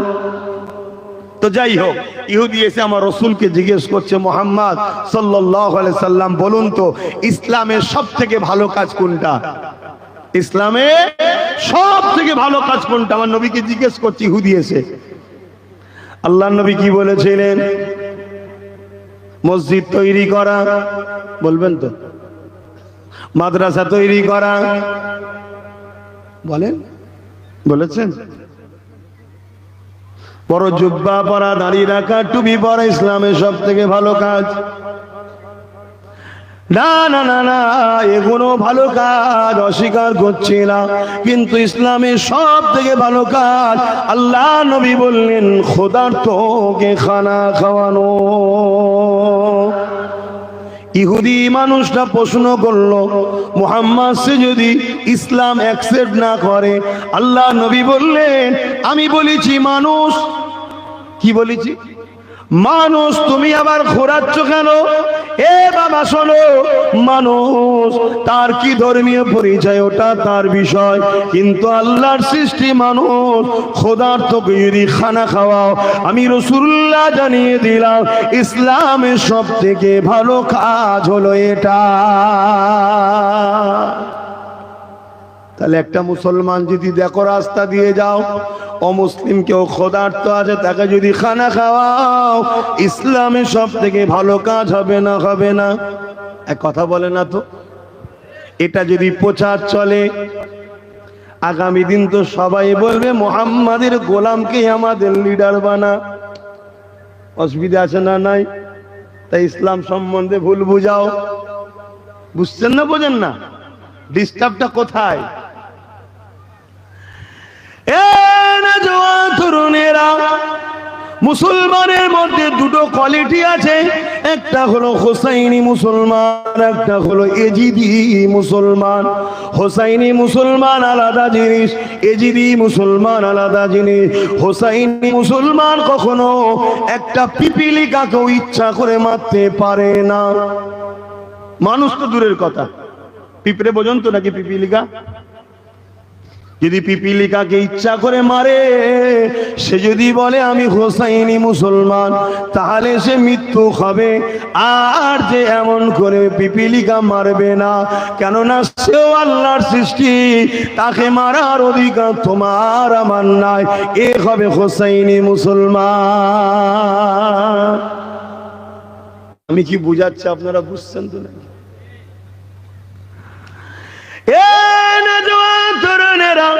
इस्लाम के लिए, कुरान के लिए, अल्लाह के लिए, रसूल के लिए যুগ যুগ ধরে বিশ্ব জুড়ে জালিমেরা মিথ্যা প্রচার চালিয়েছে, কেননা তারা দুনিয়ার মানুষকে গোলাম বানিয়ে রাখতে চায়। আর ইসলাম বলে মানুষ কখনো মানুষের গোলাম হবে না, মানুষ একমাত্র দাসত্ব করবে আল্লাহ পাকে। এই যে মেসেজটা দুনিয়াকে দিতে চায়, এর জন্য তারা জুলুম চালিয়েছে। আজ আমেরিকা বলেন, ব্রিটেন বলেন, ফ্রান্স বলে, তাদের ঘরের যুবক যুবতীরা যারা শিক্ষিত সন্তান, তারা কোনো মুসলিম ঘরে জন্ম নেয়নি, কিন্তু তারা গুগলকে জিজ্ঞাসা করছে, এ গুগল বলো তো দেখি পৃথিবীর শ্রেষ্ঠ মানুষকে? গুগল তো আর মুসলমানদের তৈরি করা নয়, গুগল তো ইহুদি খ্রিস্টানদেরই তৈরি করা। ওই গুগল বলতে লেগেছে হযরত প্রফেট মুহাম্মদ রাসূলুল্লাহ, যিনি হলেন পৃথিবীর শ্রেষ্ঠ মানব। ওই যুবক যুবতী কোন আমেরিকার ছেলে, আমেরিকার মেয়ে, ব্রিটেনের ছেলে, ব্রিটেনের মেয়ে, ফ্রান্সের মেয়ে, এ যুবক তরুণেরা, আলহামদুলিল্লাহ আজ আমার ভারতবর্ষ জুড়ে শিক্ষিত সমাজের ঘরের ছেলেরা, তারাও বলছে, এ গুগল বলো তো দেখি পৃথিবীর শ্রেষ্ঠ মানুষকে। গুগল জানিয়ে দিচ্ছে মুহাম্মদুর রাসূলুল্লাহ। ওই গুগলকে আবার বলছে মুহাম্মাদের জীবনী দাও। মুহাম্মদ রাসূলের জীবনী দিচ্ছে। মক্কা জমিনে এসেছিল 570 খ্রিস্টাব্দে 12 রবিউল আউয়ালে। বাপের নাম আব্দুল্লাহ, মায়ের নাম আমেনা, দাদার নাম আব্দুল মুতালিব। তিনি শিশুবেলার জীবনী দিচ্ছে। তিনি ছোটবেলাতে কখনো আর কি করতেন না, খেলাধুলা করতেন না, কারোর সঙ্গে ফালতু কথা বলতেন না, হই হাই টাট্টাই আর কি করতেন না, সর্বসময় কি যেন একটা ধ্যানে থাকতেন। এইভাবে তিনার জীবন কাটতে কাটতে এসে যায় মক্কার জমিনে একটা উঁচু পাহাড়ে দাঁড়িয়ে পুরো প্রতিবেশীকে ডাক দিয়ে বলে, এ আমার প্রতিবেশীরা, আমি মুহাম্মদ সম্বন্ধে তোমাদের ধারণা কি? আমি মুহাম্মদ যদি বলি ওই পাহাড়ের পিছনে একজন লোক আছে, তোমাদের উপরে খুনি জুলুম করবে, হামলা করবে, তোমরা কি মেনে নেবে? তারা বলতে লেগেছিল মেনে নেব। আল্লাহ নবী তাদেরকে বলতে লাগলো, আমি মুহাম্মদ বলবো তোমরা মেনে নেবে? তারা বলল হ্যাঁ মেনে নেব। আল্লাহ নবী বললেন, তোমরা তো চোখে দেখুনি, মানবে কেন? মক্কার মানুষেরা বলেছিল, হে মুহাম্মদ সাল্লাল্লাহু আলাইহি ওয়াসাল্লাম, 40 বছর ধরে আপনাকে দেখছি, কখনো মিথ্যা বলেননি, কখনো ফাজলামি করেননি, কখনো ইয়ারকি করেননি, কখনো নাটক করেননি, কখনো ঠাট্টা বিদ্রোহ করেননি, কখনো কোনো বুরাই খারাপ কাজের মধ্যে জড়াননি, কারোর সঙ্গে ইয়ারকি করেননি, কারো ক্ষতি কখনো চাননি, কোনো ফালতু কথা আপনি বলেননি। 40 বছর ধরে যাকে দেখছি সেই মানুষটা আজকে যদি বলে তাহলে তার মধ্যে সত্যতা রয়েছে, না হয় সে কখনো বলতে পারে না। ওই সে আমার নবী বলেছিলে, এ দুনিয়ার মানুষেরা, এ মক্কার মানুষেরা, লা ইলাহা ইল্লাল্লাহ আনা মুহাম্মাদুর রাসূলুল্লাহ, নেই কোনো ইলাহা এক আল্লাহ ছাড়া, আমি মুহাম্মদ আল্লাহর প্রেরিত রাসূল। এটা কি তোমরা মেনে নেবে? তারা আমার নবী পাকের বিরোধী করেছিল। কেমন বিরোধী করেছিল?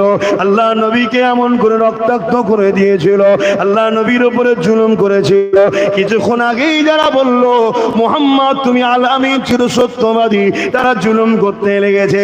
আমেরিকার যুবক যুবতী, ফ্রান্সের যুবক যুবতী, ব্রিটেনের যুবক যুবতী, আমার দেশেরও যুব সমাজ পড়তে লেগেছে।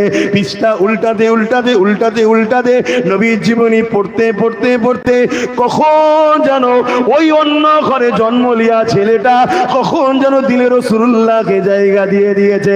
চোখের কোনা দিয়ে পানি ঝরে কখন যেন তার জবানটা লড়ে উঠেছে, আশহাদু আল্লা ইলাহা ইল্লাল্লাহ ওয়া আশহাদু আন্না মুহাম্মাদান আবদুহু ওয়া রাসূল।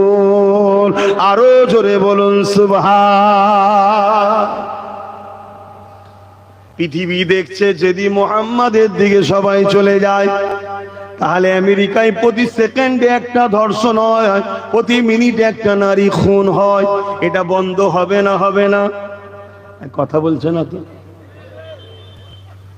তারা কি কখনো চায়, যারা নারীকে ভোগের পাত্রী বানাতে চায়, কখনো চাইবে? হ্যাঁ, নারীর অধিকারের নামে চিল্লাচ্ছে, আর জীবনে ওয়াশিংটন থেকে শুরু করলে আজকের দিন পর্যন্ত একবারও নারী প্রেসিডেন্ট করেনি।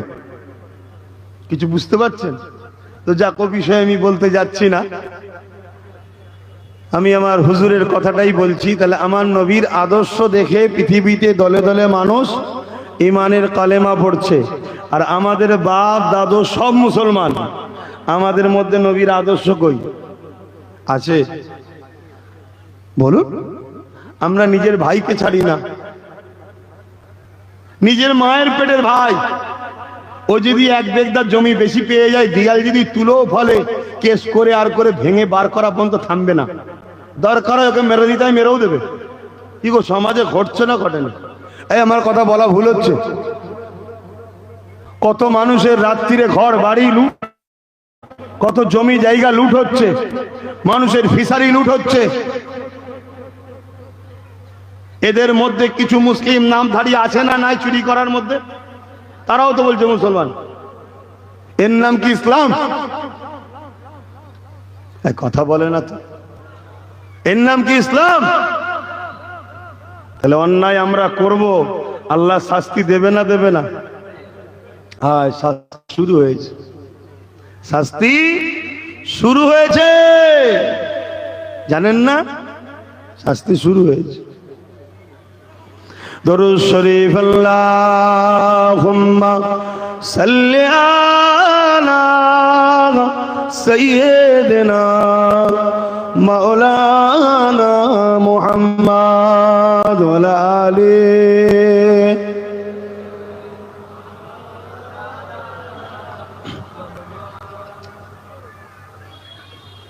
সময় তো হুল করে চলে লর বাবা, নামাজ পড়তে হবে তো। खुदा की अज़मत क्या है, मोहम्मद मुस्तफा जाने, मकामे मुस्तफा क्या है, मोहम्मद का खुदा जाने। জোরে বলুন না সুবহানাল্লাহ। দোয়া বাদ এখানে একটা নামাজ হবে আসরের, থাকতে থাকতে শেষ করা হবে, এখানে আসরের নামাজ হবে। খোদা কি আযমতে ক্যা হ্যায়, মোহাম্মদ মুস্তফা জানে, मकामे मुस्तफा क्या है, मोहम्मद मुस्तफा जाने। कहाँ जिब्रील ने सिदरा तलक मेरी रसाई थे, कहाँ जिब्रील ने सिदरा तलक मेरी रसाई थी, है कितनी मंजिल आगे नबी जाने खुदा जाने। खुदा की अज़मते क्या है, मोहम्मद मुस्तफा जाने। अल्लाहुम्मा सल्ली अला।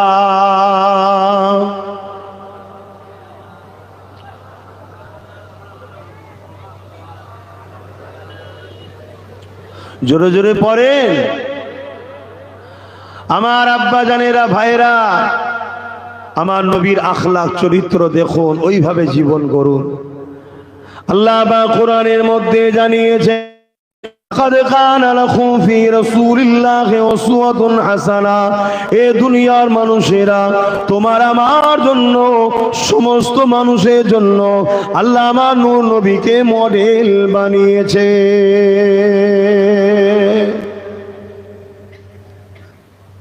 আমার নবীকে আল্লাহ মডেল বানিয়েছে। এই যে মানুষ, কিছু কিছু মানুষ উঠছে নাকি উজু করতে যাচ্ছে, নাকি উজু করার সময় দেওয়া হবে, এভাবে পিঠ দেখিয়ে যাওয়াটা বিয়াদবি। কেন? দিনের আলোচনা হচ্ছে, এটাও শেখা দরকার, এটাও জানা দরকার। কথা বুঝে আসছে? ভালো না লাগে আসবেন না প্রথম থেকে, এসে পিঠ দেখিয়ে চলে যাওয়াটা ধ্বংসের আলামত হবে, বিয়াদবি হবে। আমি খুব ভালো মানুষ ভাই, আবার অন্যায় দেখলে প্রশ্রয় দিই না, সে যেই হোক। কেন? ইসলাম সবার আগে, দিন সবার আগে। ওই জন্যে জানা নেই, বলে দিলাম উজু করার টাইম দেওয়া হবে, তখন গিয়ে উজু করবেন। কথা বুঝে আসছে? আপনি নামাজ পড়বেন, আমিও নামাজ পড়ব ইনশাল্লাহ, বলুন। হ্যাঁ, যদি আপনি বেশি বুঝেন তাহলে সমস্যা হয়ে যাবে আবার। হ্যাঁ, আপনি যদি বেশি বুঝে যান তাহলে সমস্যা হয়ে যাবে, এজন্যে আপনাকে বুঝতে হবে। হ্যাঁ, দাঁড়াও, তাহলে আমার রসুলকে আল্লাহ কি করেছেন? মডেল করেছেন, তাই তো নাকি? তাহলে আমরা যদি ইসলামের অনুসারী হই, ফলো কাকে করব? কথা বলছে না তো, কথা বলবেন তো। রসুলকে ফলো করব, কাকে? কেন? আল্লাহ আমাদের সৃষ্টিকর্তা মুহাম্মদ রসুলকে মডেল বানিয়েছে, তাই তো নাকি? কথা বলে, কোন পীর সাহেব মডেল নয়, কোন পীরজাদা মডেল নয়, কোন মুফতি মডেল নয়, কোন বক্তা, কোন আলেম, কোন উলামা মডেল নয়।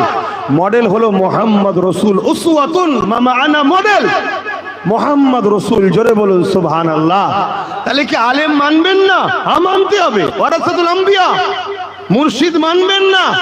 আলেমই যে মুর্শিদ, সে কোন ভাষায় আলেম বলা হয়, কোন জায়গায় মুর্শিদ বলা হয়, কোন জায়গায় শায়েখ বলা হয়, বিভিন্ন ভাষায় ডাকা হয়।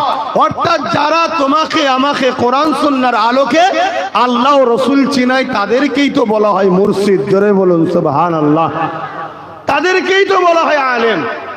আল ইলমু ইলমানে, আলেম দুই ধরনের, একটা জাহিরি, অপরটা বাতিনি। এই দুই এলেম মানতে হবে। কিন্তু মডেলকে মুহাম্মাদুর রাসূল সাল্লাল্লাহু আলাইহি সাল্লাম। আজকে পৃথিবী জমিনে যেদিকেই তাকাবেন, এ যুবকেরা, তরুণীরা, বাবেরা, আজ তোমার আমার উপরে জুলুমে অত্যাচার হতে লেগেছে। এর কারণ যারা জুলুম করছে তারা তো দোষী অবশ্যই, কিন্তু তোমার আমার পাওনাও এটা বটে। তোমার আমার পাওনাও তো এটা। কেন আমি বললাম, প্রথমেই বললাম না, নামে তালপুকুর ঘটি ডোবে নে, আমরা নামে মুসলমান, তাই তো পাওনা এটা। আল্লাহ তো বলেছে, যখন তোরা আমাকে আর আমার রসুলকে ভুলে যাবি, কোরআন খোলো না, আমি তোদের উপরে জালিম শাসক বসাবো, তার দ্বারা তোদেরকে শেষ করব। আজকে সেটা ঘটছে, দুনিয়া জুড়ে হচ্ছে।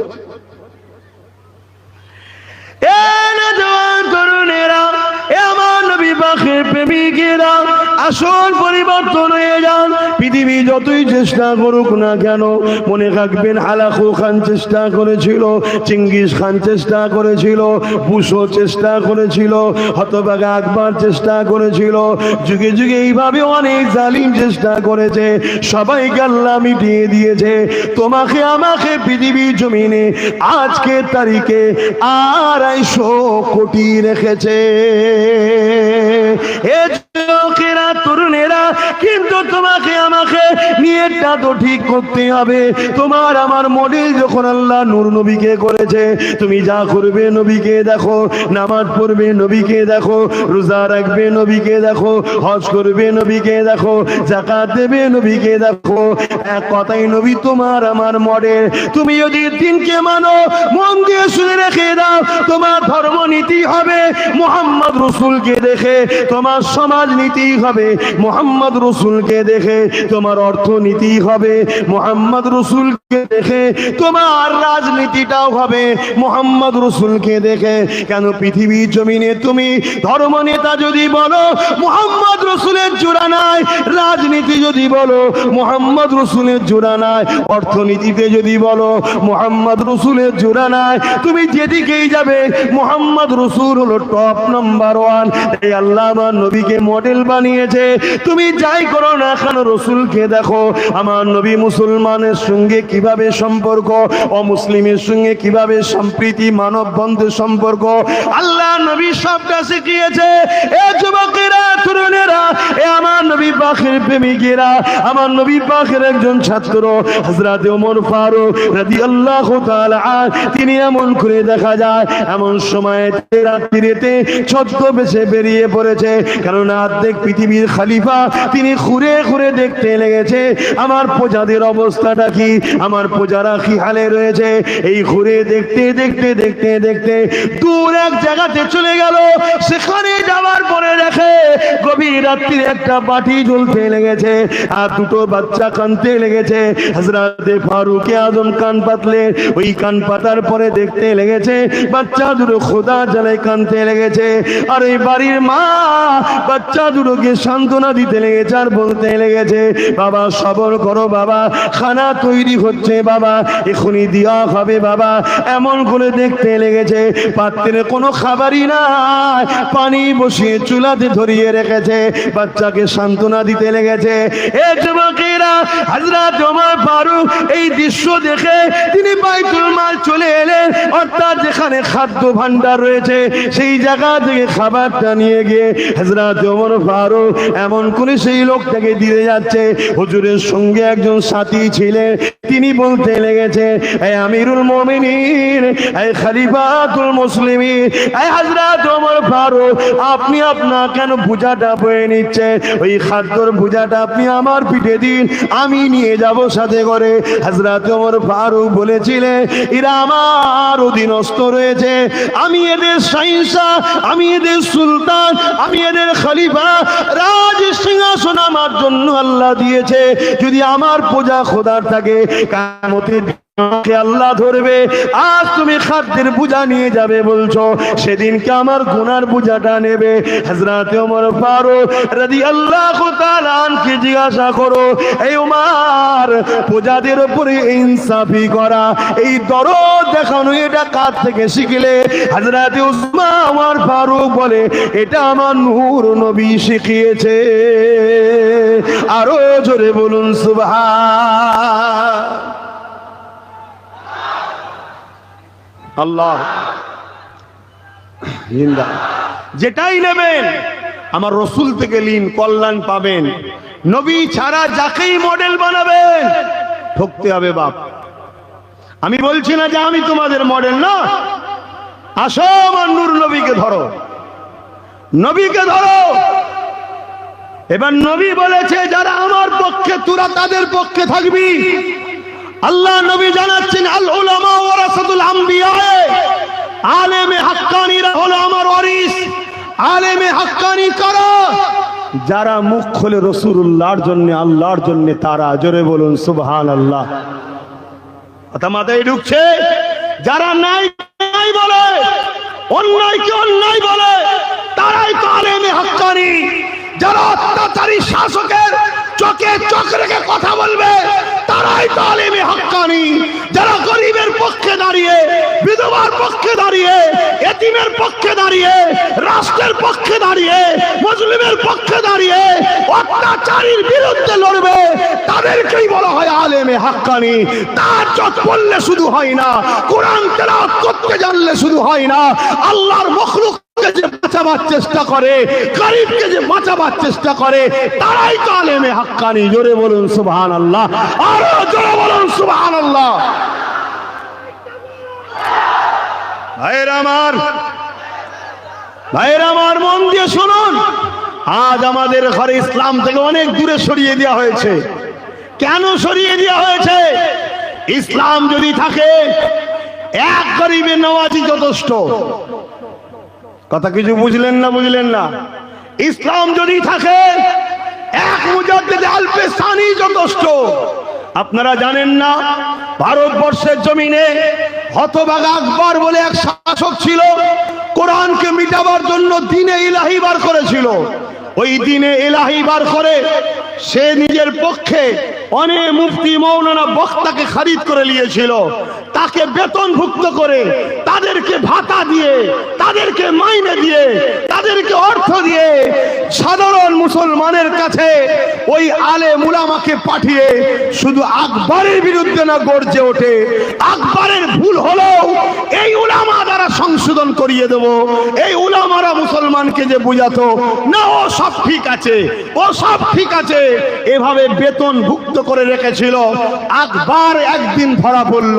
কিভাবে ধরা পড়ল? হযরত মুজাদ্দিদ আল-পেসানি একদিন আকবরের বিরুদ্ধে মুবাহিলার বাহাসের ডাক দিলেন, চ্যালেঞ্জের লড়াইয়ের ডাক দিলেন। সেই ডাকেতে হতভাগা আকবরের পক্ষে মিলিটারি রয়েছে, ফোর্স রয়েছে, সেনা রয়েছে।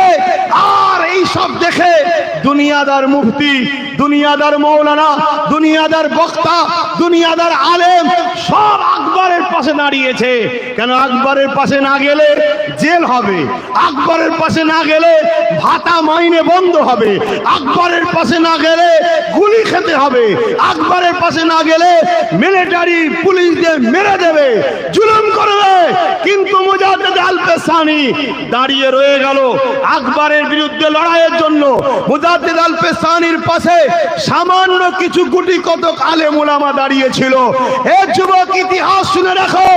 ইতিহাস এজন্য ঘটে নতুন প্রজন্ম যাতে শিক্ষা পায়, এজন্য ইতিহাস হয়। তো হযরত মুজাদ্দিদ আল পেসানি ওই ময়দানে গিয়ে দেখে লাখো লাখো মিলিটারি, লাখো লাখো পুলিশ, লাখো লাখো সেনা, লাখো লাখো আলেম উলামা মুফতি মাওলানা সব আকবরের দিকে আর আমার দিকে গুটি কতক। হযরত মুজাদ্দিদ আল পেসানি ওই মাঠে দাঁড়িয়ে তামাম কায়নাতের সৃষ্টিকর্তার কাছে হাত তুলেছে, আল্লাহ সবাইও যদি একদিকে হয় মুজাদ্দিদ আল পেসানির কোনো অসুবিধে নাই, আপনি কি আমার দিকে, আমি কি আপনার দিকে, আপনি কি আমার দিকে, আমি কি আপনার দিকে, আমি কথা বলি আপনার জন্য, আপনি আমায় সাহায্য করুন। আজকে সাহায্য যদি না করেন তো মালিক কবে আর সাহায্য করবেন? আজই আপনার সাহায্য চাই। বিশ্ব সাক্ষী রয়ে যাবে হকের হাকিম আল্লাহ, হকের বিজয় আল্লাহ দেয়। হকের কষ্ট হলো, দেরি হলো, অবশ্যই জয় হয়। রাত হয়েছে বলে অন্ধকার কাটবে না তা নয়, সূর্য উঠবে, আবার দিন আসবে। এজন্য মুজাদ্দিদ আল পেসানি দোয়া করলেন, আল্লাহর পক্ষ থেকে আযাব শুরু হলো, বিশাল তুফান শুরু হলো। সেই তুফানে মুজাদ্দিদ আল পেসানির মাথার উপর দিয়ে যাচ্ছে, একটা হুজুরের লাগে না, হুজুরের উলামাদেরও কিছু হয়নি। সামনে আকবর তার বাহিনী, আলেম উলামা যা ছিল সব বাইকে টেনে নিয়ে জাহান্নামে ভরে দিল। মুজাদ্দিদ আল পেসানিকে আল্লাহ বিজয় দিলেন। জোরে বলুন সুবহানাল্লাহ, আরো জোরে বলুন সুবহানাল্লাহ, আরো চিৎকার দেবেন আল্লাহু আকবার। অতএব বাপেরা, বাপেরা ইসলামকে মজবুত করে ধরুন, নূর নবীকে ধরুন, নবীর আখলাকে জীবন করুন, নবীকে মডেল বানান। আজ আমরা ঠকে যাচ্ছি কেন জানেন? বললে আপনাদের হয়তো অনেকে আম মানুষ মনে কষ্ট পাবেন, কিন্তু হাকিকাতটা জানেন। আর রাসূল বলেছেন আলেম দুই ধরনের, একটা খায়রুল উলামা, একটা সাররুল উলামা। একটা ভালো আলেম, একটা খারাপ আলেম। ভালো উলামা যারা কল্যাণ নিয়ে আসে, খারাপ উলামা যারা জাতির জন্য অভিশাপ হয়। মনে রাখবেন নবী বলেছেন আসমানের নিচে জমিনের উপরে আখিরি জামানায় সব থেকে নিকৃষ্ট হবে একদল উলামা। একদল, সবাই নয়। আজকে বড় দুঃখের বিষয়, আজ আমাদের ধ্বংসের কারণ, শেষের কারণ এটাই, আমরা উলামা দেখে নবী ধরি, আমরা পীর সাহেব দেখে নবী ধরি, আমরা হাজী দেখে নবীর উপর দেখি না। আমাদের উচিত হবে নবীকে দেখে উলামা ধরবো, নবীকে দেখে আলেম ধরবো, নবীকে দেখে পীর ধরবো। তার মানে আমরা সবাই হুজুরের দিকে তাকাবো, হুজুরের দিকে তাকিয়ে তারপরে বলবো এ মুফতি সাহেব, এ মাওলানা সাহেব, এ আলেম সাহেব, এ পীরজাদা, এ আব্বাস সিদ্দিকী, যে আমার নবীর হবে আমরা তার হব। জোরে বলুন ঠিক না বেঠি? জোরে বলুন ঠিক না বেঠি? এটা যদি করতে পারেন তাহলে গেনার হবেন, না হয় কিন্তু আগামীতে আরো ভয়ানক দিন আসবে, আরো ক্ষতি হবে, আরো বিপদ আসবে। সবে তো শুনতে হচ্ছে আপনাকে নিয়ে নেবে বলছে, বলছে না বলে? এ বিষয়ে দু কথা বলবো, বলবো, বলবো। এখন কোন শয়তানের মাথায় তো আবার ঢুকবে না যে রাজনীতির কথা বলছে, ঢুকবে না তো। শোনেন একটা কথা বলি, কারো মাথায় যদি রাজনীতি মনে হয়, আমি ওই জাহিল মূর্খকে বলি আমার ধর্ম কমপ্লিট ধর্ম, অন্য কার কি আছে জানি না, আমার ধর্মের রাজনীতি করাটাও ইবাদত। জোরে বলুন সুবহানাল্লাহ, আরো জোরে বলুন সুবহানাল্লাহ। আমার ধর্মের দুর্নীতি করা হারাম, আমার ধর্মের লুটা হারাম, আমার ধর্মের নেতা সেজে প্রজার উপরে জুলুম করা হারাম।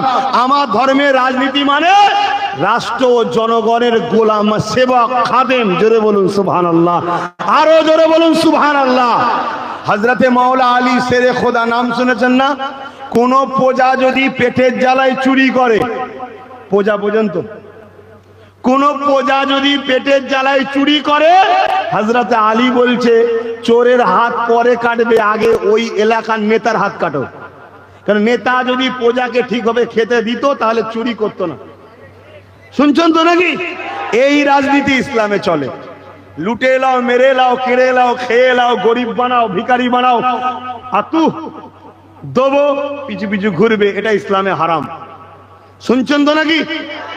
ওটার পক্ষে আমি নেই ভাই, ওটার বিরুদ্ধে, ওটা মিটে যাক, এটা আমিও চাই। বলুন আল্লাহুম্মা আমিন।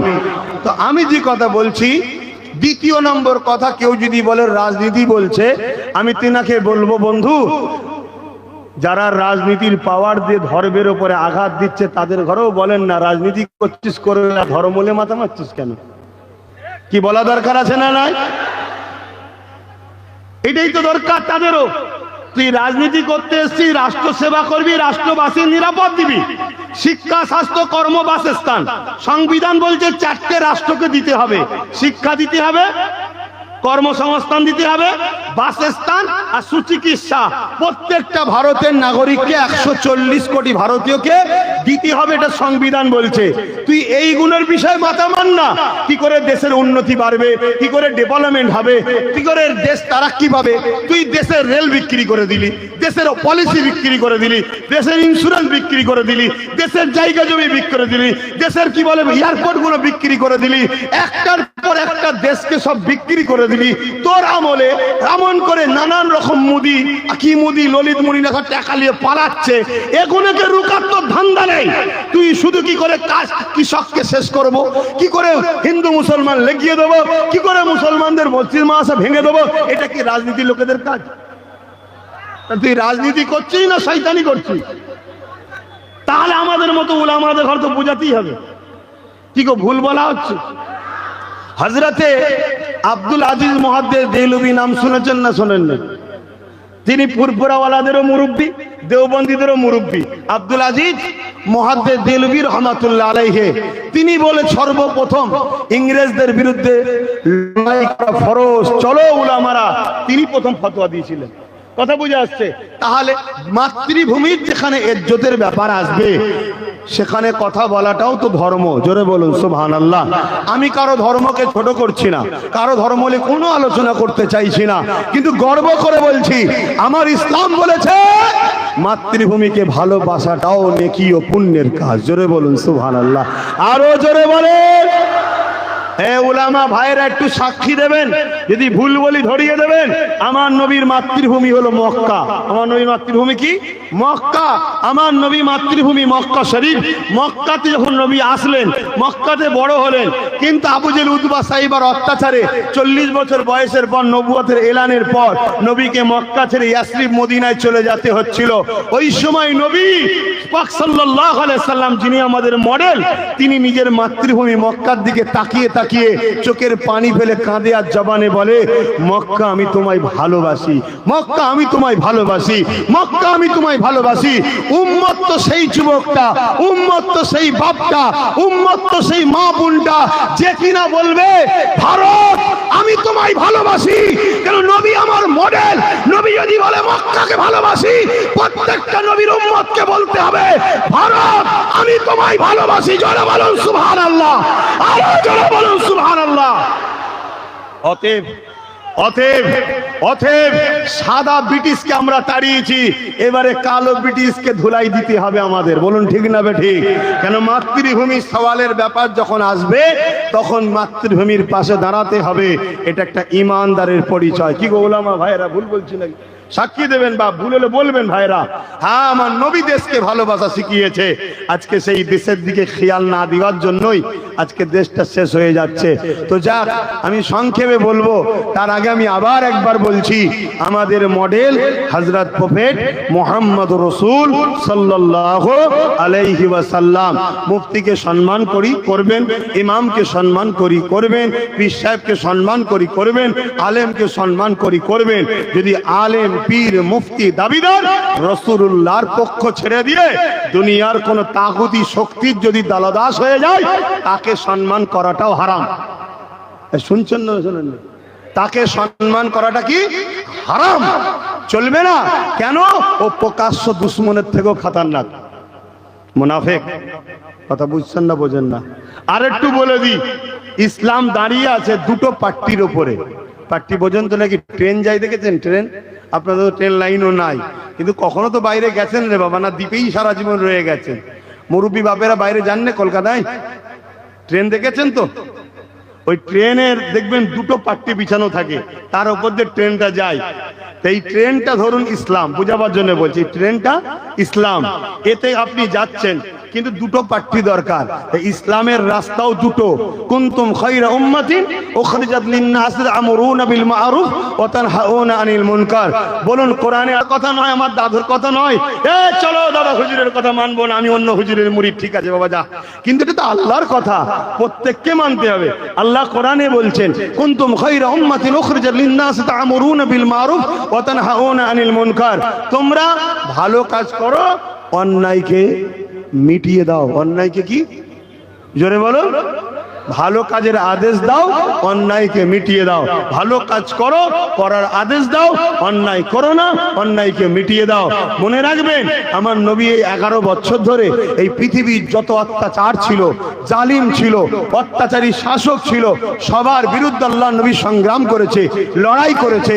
আল্লাহ নবী অন্যায়কে মিটিয়েছে, নারীর অধিকার দিয়েছে, এতিমের অধিকার দিয়েছে, বিধবার অধিকার দিয়েছে, গরিবের অধিকার দিয়েছে, ইনসাফ দিয়েছে, ইনসানিয়াত দিয়েছে, পৃথিবীর জুলুমকে খতম করেছে, অত্যাচার খতম করেছে, পৃথিবীতে জঙ্গল রাজ বন্ধ করেছে, গুন্ডা রাজ বন্ধ করেছে, সন্ত্রাসী রাজ বন্ধ করেছে। এই 11টা বছর ধরে নূর নবী এই পৃথিবীর প্রত্যেকটা অসহায়ের মানুষের চোখের পানি মুছে হাসিয়েছে।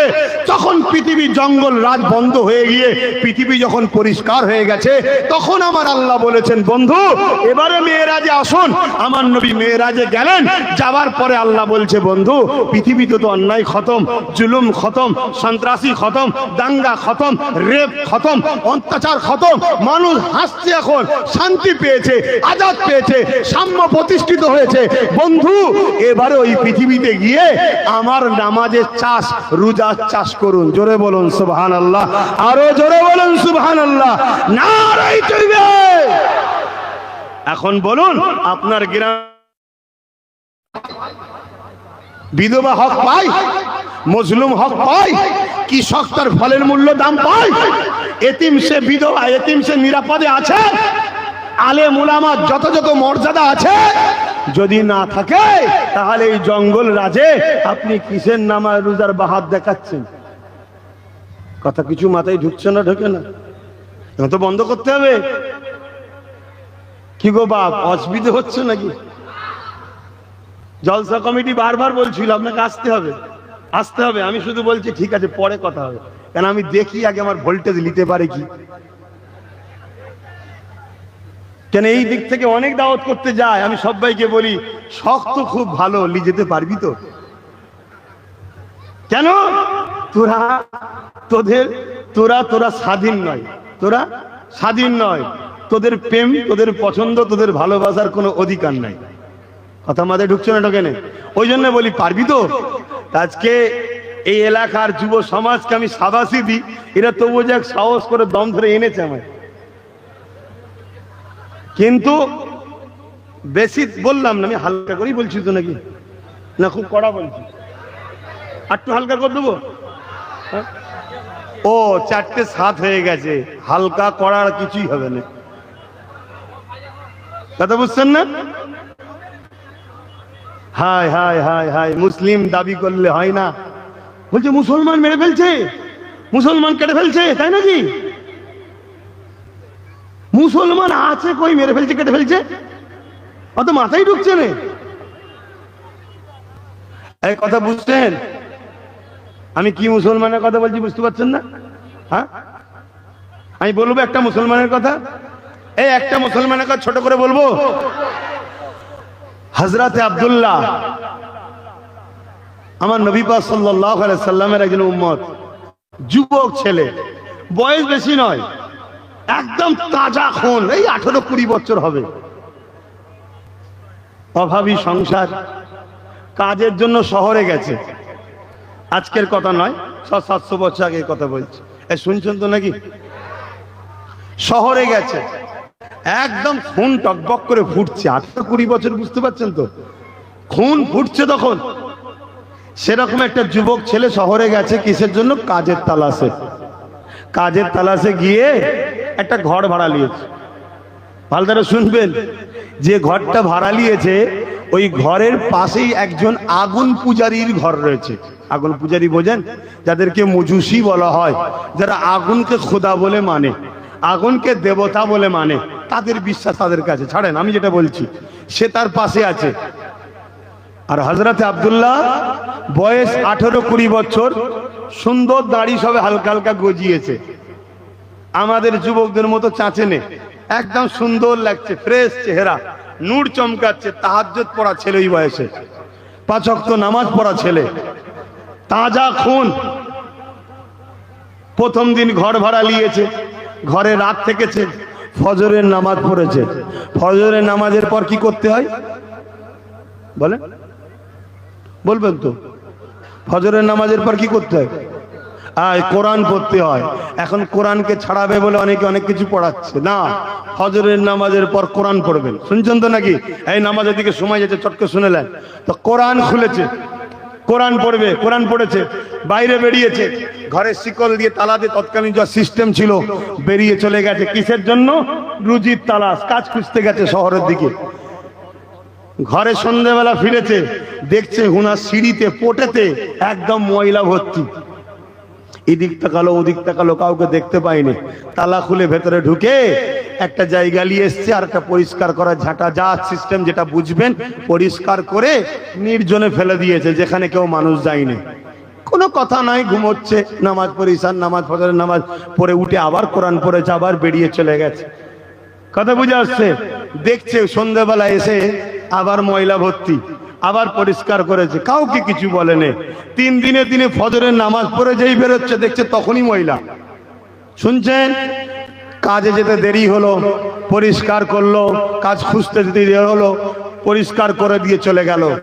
এভাবে কয়েক সপ্তাহ যাচ্ছে, কিন্তু কোনোদিন কিছু বলেনি। যে ফেলে সে আজকে পুরো ময়লা নিয়ে রেডি হয়ে আছে, সে ভাবছে মুসলমান হয়তো আমায় খুঁজছে।